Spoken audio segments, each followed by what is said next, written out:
What's up, y'all? It's your girl Nicole. Thank you for connecting to Divine Star Energy. And on today's video, we're going to be talking about the moon through the houses.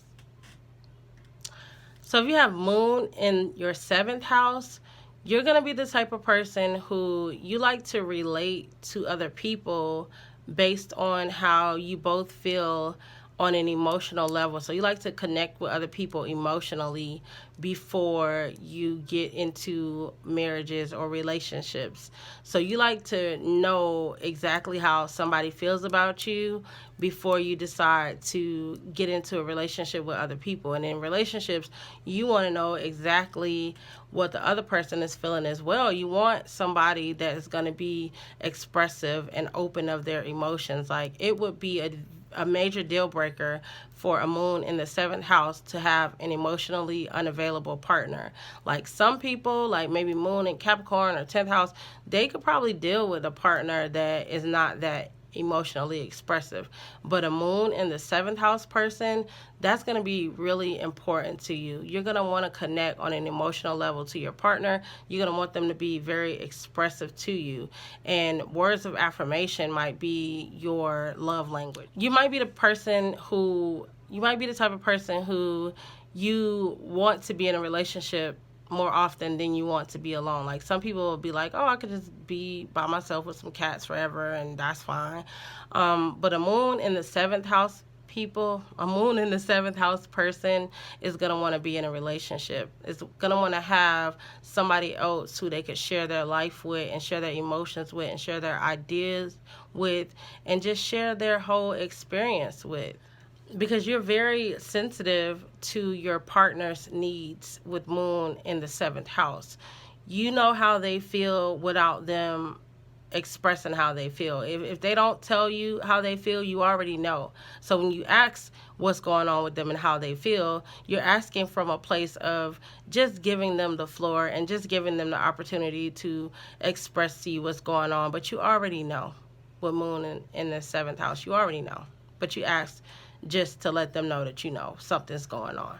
So if a moon in the 7th, if you're dating somebody that's a moon in the 7th house and they come to you and they're like, hey, what's wrong with you?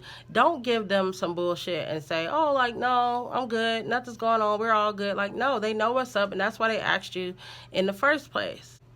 Also, with this placement, you could become clingy. You could become clingy with your partner to where you don't have a clear boundary between your life and their life. You just want to submerge yourself into them and always be around them and spend every waking moment with them, and you live for them and you'll die for them, and sometimes it's too much. So with moon in the 7th house, you need to make sure you have clear boundaries and that you have your own life going on, because nobody wants to be with that person that they can never be away from without that person feel like they're cheating, or without that person feeling like they're up to something, or without that person feeling like they're not interested in them anymore. Like, moon in the 7th house, you have to have some clear boundaries. And like I said, not everything I mentioned is going to apply to every person, but some people with this placement, you really have to learn that you need your own life and your partner needs their own life as well and their own freedom. Nobody wants to be with someone who lacks in self-confidence. Like, I don't want to be with you and I'm out with my friends and you're thinking that I'm cheating because I'm not in your face all the time. That shit's for the birds. That won't work for nobody.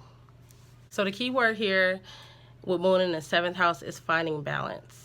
Moon in the 8th house, if your moon is in the 8th house, you can read people like a book, okay? You're definitely the type of person who, if you're asking somebody something, you're asking them something that you already have the answers to. You definitely want to see whether or not they're just going to be honest with you or if they're going to lie about it, because you know. And you don't even know how you know sometimes, but you just know you know with moon in the 8th house. You're very emotionally intuitive. You're very connected. This is a water house. So you already know what it is. Your psychic abilities are A1. Your intuition is on point. You're asking questions you already have the answers to. You just want to know if they're going to lie. You just know that they don't know what you know, and you might not even know how you know what you know, but you know that you know what you know. That part. Moon in the 8th house. 8th house represents death, transformation, rebirth, other people's money, taxes.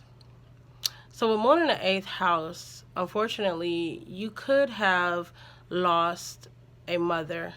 You could have lost a mother with Moon in the 8th house.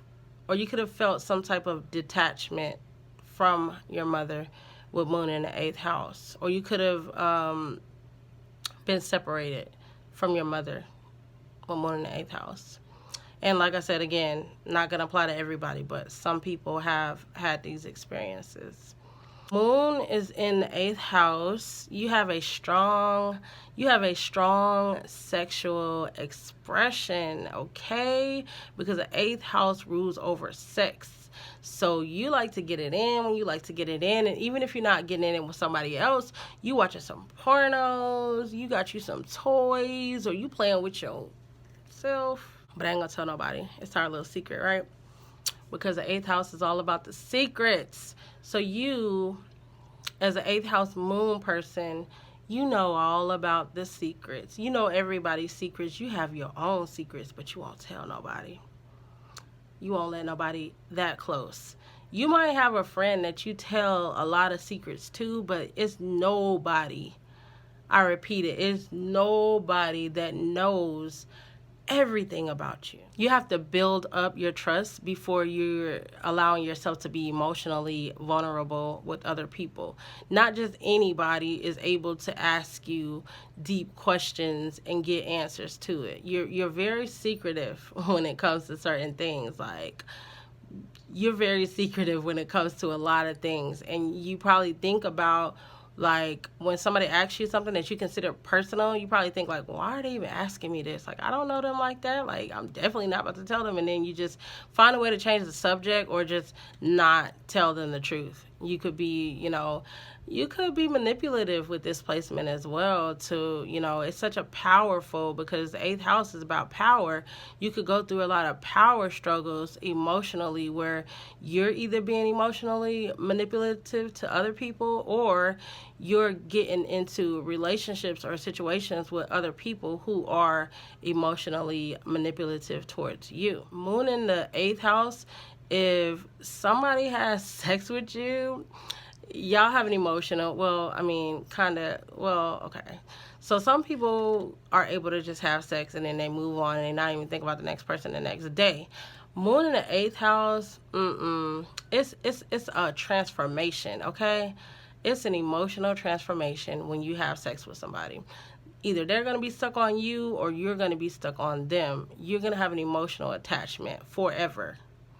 Also, your sexual satisfaction is really important to you. You're that type of person, if you're a female and then, like, if you have sex with a guy and the sex is whack, you're going to finish the job yourself. The job going to get done. He might not do it. The job going to get done. Somebody going to finish the job, okay? Moon in the 8th house, you have to fulfill those emotional sexual urges. So you might, like I said, you might have you some toys, you might do what you do with your phone in your hands, but